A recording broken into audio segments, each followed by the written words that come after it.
It's Christmas morning, 1856, and you're trapped in a pitch-black ice house, surrounded by blocks of frozen meat, while the temperature drops to deadly levels. You can hear your family screaming from the other rooms, but the doors are locked from the outside, and the person holding the key, the slave girl you've tortured for 15 years, watching you freeze to death through the window.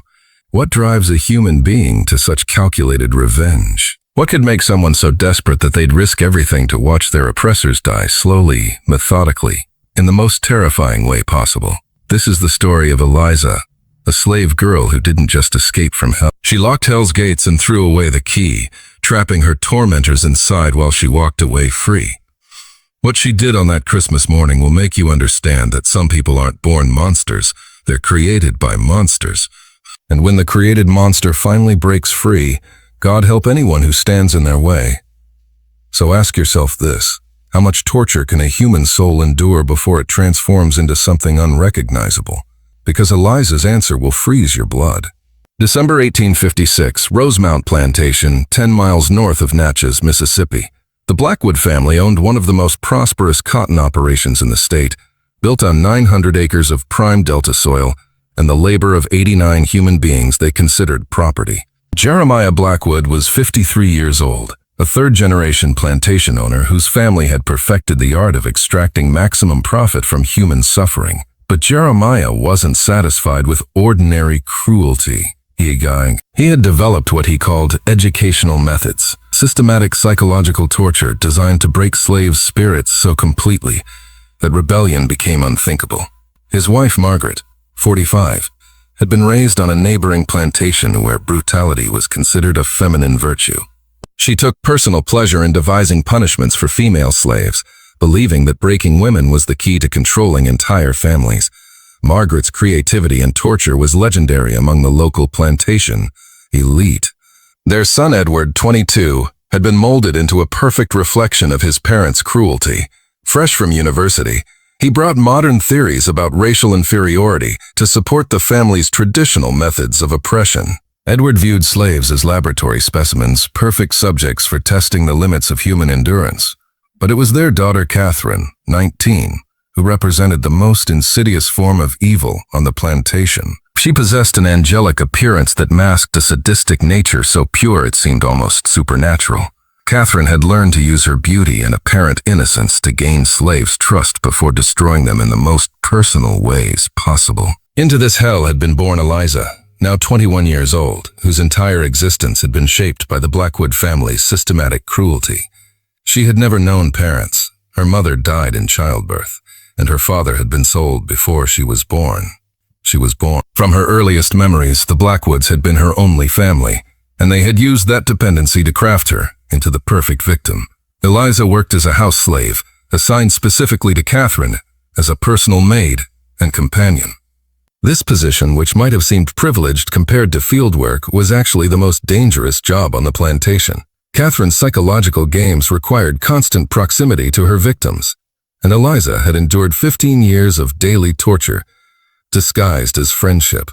The Blackwoods had discovered that Eliza possessed an unusual intelligence and an almost photographic memory. Instead of valuing these gifts, they had used them as weapons against her.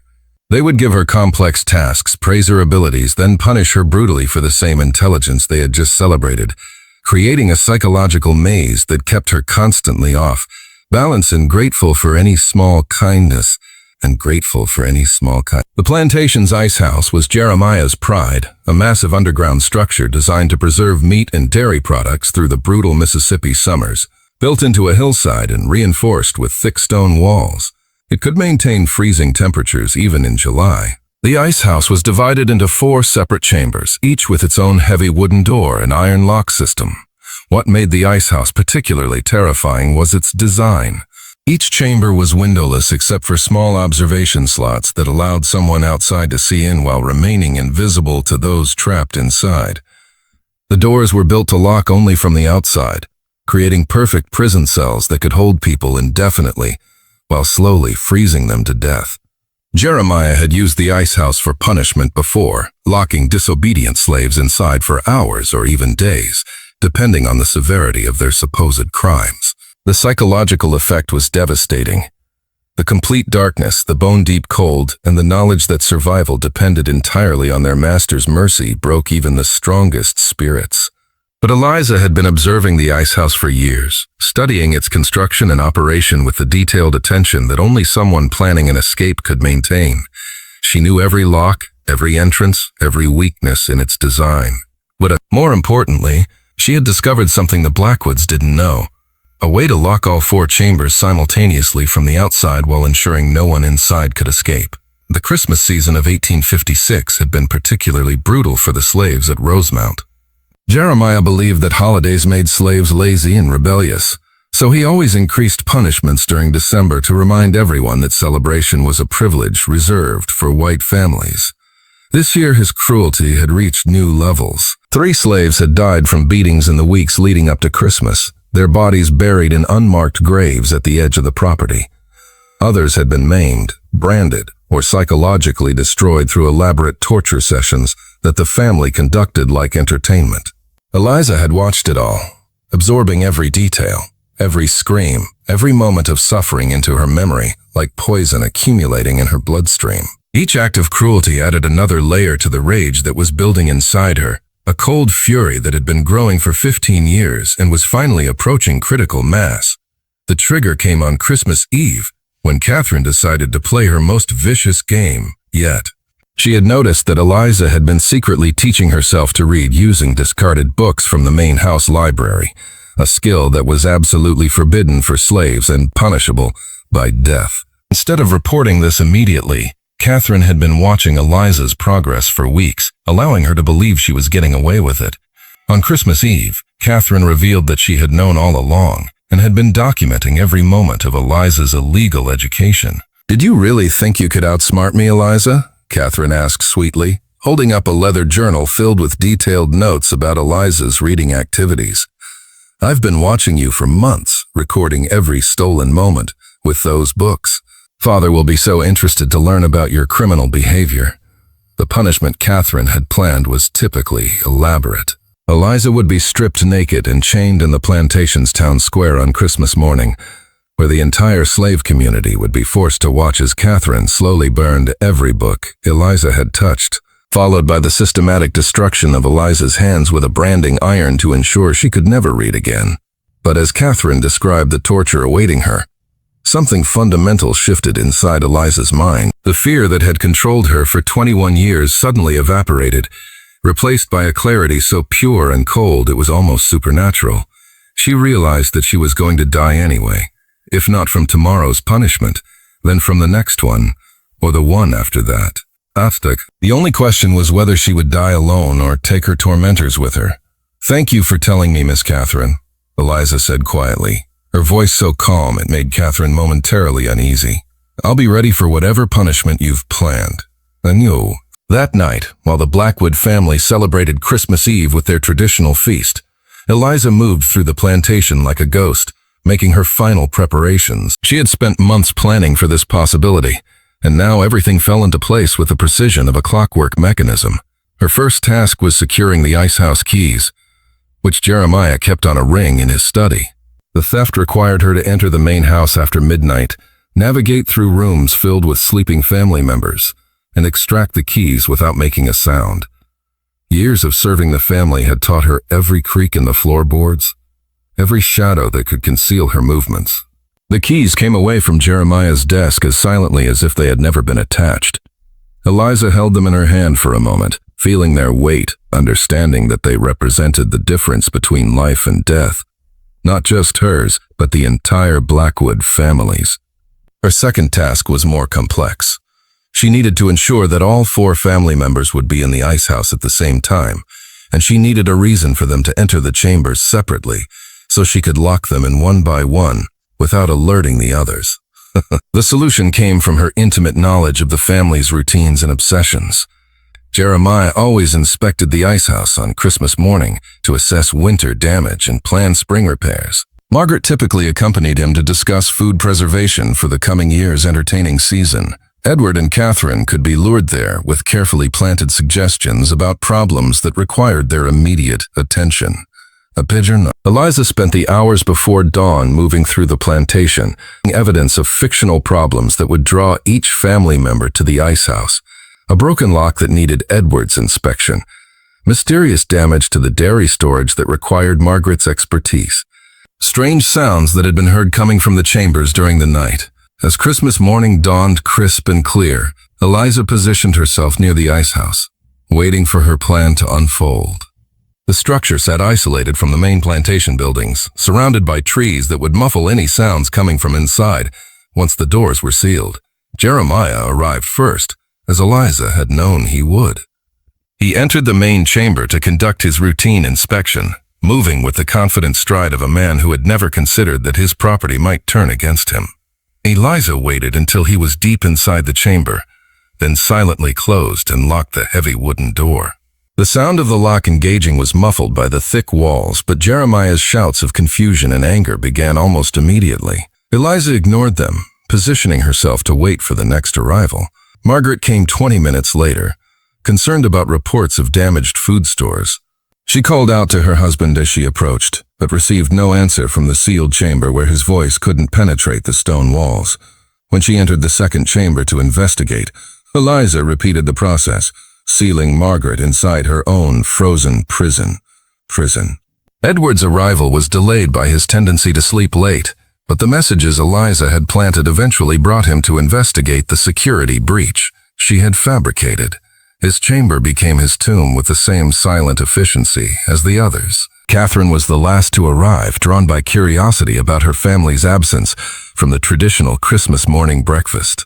By the time she realized something was wrong, Eliza was already closing the fourth chamber door, sealing the family's youngest and most sadistic member inside her own personal hell. With all four Blackwoods secured in separate chambers, Eliza finally allowed herself to savor the moment she had been planning for years. She moved from door to door, peering through the observation slots at each family member as they slowly realized the hopelessness of their situation. Jeremiah was pounding on his door with desperate fury, shouting threats and promises that echoed uselessly in his stone chamber. Margaret had found a corner where she huddled for warmth, already understanding that screaming was useless. Edward was trying to analyze his way out of the situation, examining every surface for weaknesses that didn't exist. But it was Catherine's reaction that gave Eliza the most satisfaction. The girl who had spent years tormenting others with psychological games was now experiencing true helplessness for the first time in her life. She pressed her face against the door, tears streaming down her cheeks as she begged for mercy she had never shown to anyone else. "Eliza," Catherine screamed through the door. "Please, I'm sorry for everything. I'll make Father free you. I'll give you money. Please don't leave me here." Eliza listened to these pleas with the same calm expression she had maintained throughout her years of servitude. Then she spoke, her voice carrying clearly through the observation slot. "Miss Catherine," she said softly, "do you remember what you told me yesterday about tomorrow's punishment? How you were going to burn my hands so I could never read again. How you were going to make everyone watch while you destroyed me piece by piece. I want you to remember every slave you tortured, every life you destroyed, every moment of suffering you caused for your own entertainment. And I want you to understand that this is what justice feels like." The psychological torture of knowing they were trapped was almost worse than the physical reality of the freezing cold. Each family member could hear the others calling out occasionally, could understand that they were all experiencing the same fate, but couldn't communicate or coordinate any escape attempt. As the morning progressed into afternoon, their voices grew weaker and more desperate. The temperature in the chambers was well below freezing, and their breath came out in visible clouds as hypothermia began to set in. Eliza remained outside, watching through the observation slots as the people who had controlled her entire life slowly lost control over their own.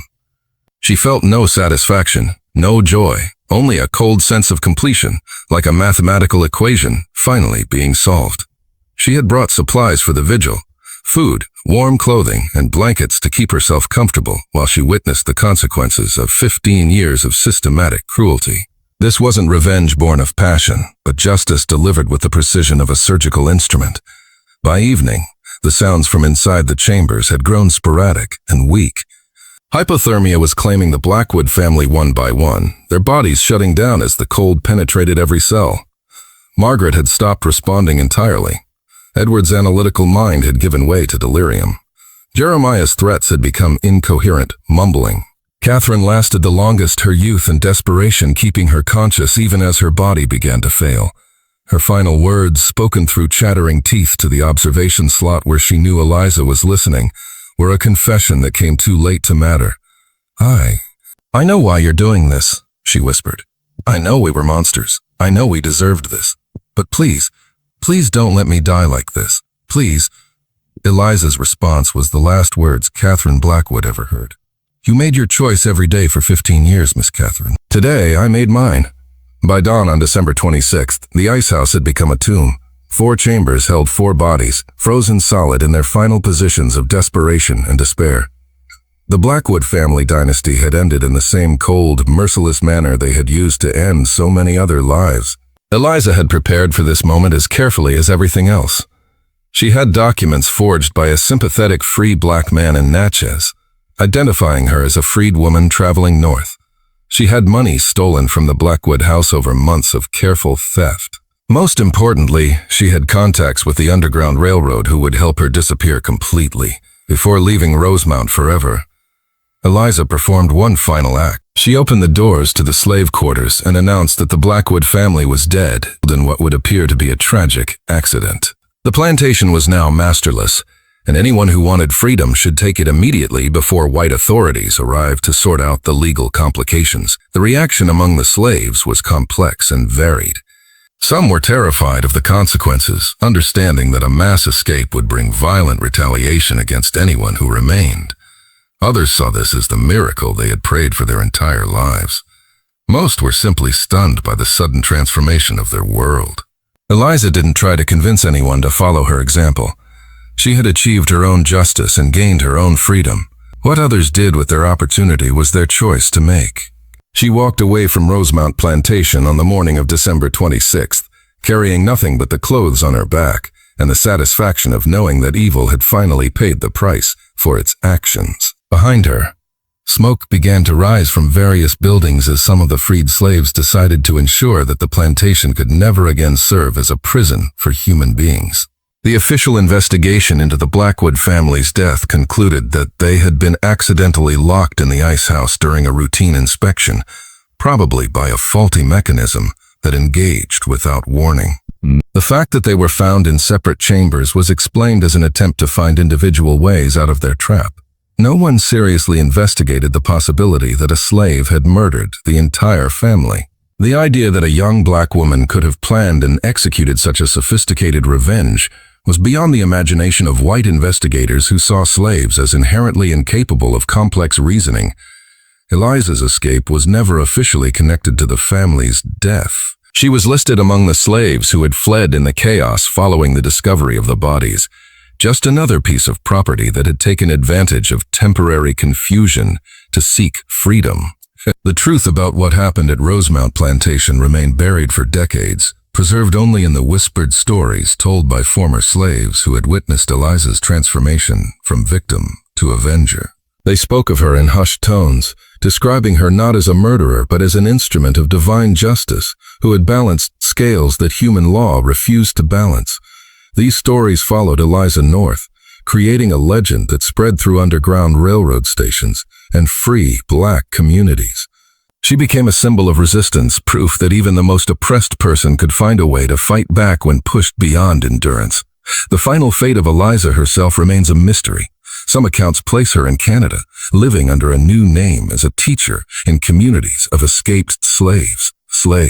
Others suggest she remained in the United States, working with the Underground Railroad to help other enslaved people find freedom. A few stories claim she eventually returned south during the Civil War, serving as a guide for Union forces who needed information about plantation operations. What we know for certain is that Eliza disappeared completely from white society's awareness, becoming invisible in the way that only black women could in 19th century America. But her story lived on in the memories of people who understood that sometimes justice comes not from courts or laws, but from the accumulated patience of the oppressed finally reaching its breaking point. The Rosemount Plantation was never rebuilt. The land was eventually sold to pay debts, divided into smaller farms, and gradually reclaimed by the Mississippi wilderness. Today, nothing remains of the Blackwood family's empire except some crumbling foundations and a depression in the ground where the Icehouse once stood. Local residents still avoid the area, reporting an indefinable sense of unease that they attribute to tragic memories embedded in the soil itself. Whether this is supernatural influence or simply the weight of historical trauma, the land where Eliza claimed her revenge remains a place where few people choose to linger. But in the oral traditions of African American communities throughout Mississippi and beyond, Eliza's story continues to be told as a reminder that oppression contains within itself the seeds of its own destruction. Every act of cruelty creates its own resistance. Every injustice generates its own correction, even if that correction comes in forms that civilized society refuses to acknowledge. Eliza proved that the most dangerous person in any system of oppression is not the rebel who fights openly, but the victim who learns to think, plan, and wait for the perfect moment to turn the oppressor's own weapons against them. On that Christmas morning in 1856, 4 people who had spent their lives freezing other hearts with cruelty finally learned what cold really meant, and the slave girl they had tried to break became the instrument of their own destruction, proving that some gifts, like justice, are worth waiting 21 years to deliver. The girl who had never known warmth gave her tormentors a taste of the cold she had lived with all her life. And in doing so, she finally found the freedom that no master could grant and no law could guarantee.